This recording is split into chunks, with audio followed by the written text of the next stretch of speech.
This is the West Kent Radio News feature. Hello, I'm Martin Webber.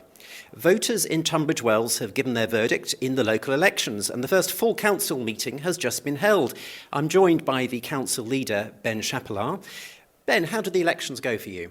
For the Liberal Democrats, we went up 2 seats overall, which was a good result. So we now continue to be the biggest party on Tunbridge Wells Borough Council with 17 of the councillors.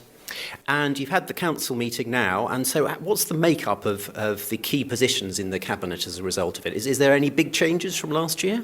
So You're still in charge. Yeah. We're continuing the borough partnership for a second year, which is a cross-party administration of Liberal Democrats, Labour, Tunbridge Wells Alliance and one independent. In Cabinet there are 4 Liberal Democrats, 2 Tunbridge Wells Alliance and 2 Labour members. What do you think your biggest challenge is then for the next year? We're going to be focused on delivering the focus on 5 priorities, which are the council's priorities. Just spell them out briefly again if you could. Okay, so the first one is safeguarding the council's finances. The second one is safer and more vibrant towns and villages. 3 is carbon reduction. 4 is generally affordable housing. And the other one is governance and transparency and local democracy. So what we're going to be doing in the summer is we're going to be coming out to all wards in the borough to tell us what their views are on those 5 priorities as part of our Focus on 5 borough-wide consultation. So we're standing in the town hall. There was quite a debate about certain bus lane fines that seem to have caught quite a lot of people who mistakenly drove past the town hall. Is there any thinking that this scheme should be reviewed, given how many people, the vast numbers of people that have been caught by it? So just to explain that to residents, you cannot drive past the War Memorial in Tunbridge Wells between 9 a.m. and 6 p.m. We believe it's the right thing to do to improve. One of our focus on 5s is safer and more vibrant towns and villages. So we want to make that a success. The statistics show that actually we're now getting about 80% of people that go through there are now no longer doing it. So it's the last 20% of people who are ignoring warning letters, ignoring the signage who are going through.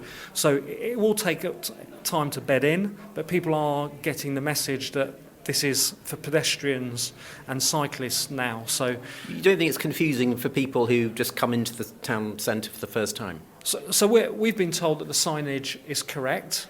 And it does say no entry between 9 and 6 Well, actually, p.m. there's a picture of a bus and a cycle, and then you deduce from that you're not meant to drive, but by the chances are you're already driving past the sign at that point. Yeah. So we've asked Kent County Council, who are, as you know, the highways authorities, to go back and double-check the signage, but we think it's clear. If people feel that they've not been treated fairly by the system and they get a fine, there is in the process a right of appeal, which the council staff will look at and examine and determine. What we are finding, Martin, that there are people who are still going through there despite having warning letters, and they're just trying their luck.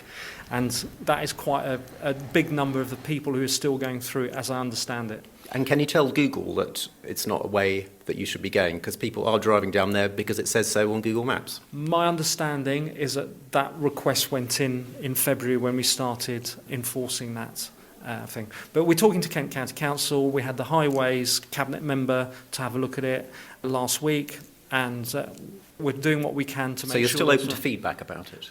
Yeah, we're up for feedback, but I think it's going in the right directions. People are getting the message, and it's clear. And I think the news has travelled that, post-pandemic, that bus lane is now being enforced for the good of residents. We're trying to reduce the amount of cars that go through there every day. It used to be 1,200 a day. We're probably at less than 200 now, but also we're trying to improve the air quality on that pedestrian part of town as well. Ben Chapelard, leader of Tunbridge Wells Borough Council, thank you very much. I'm Martin Webber for West Kent Radio.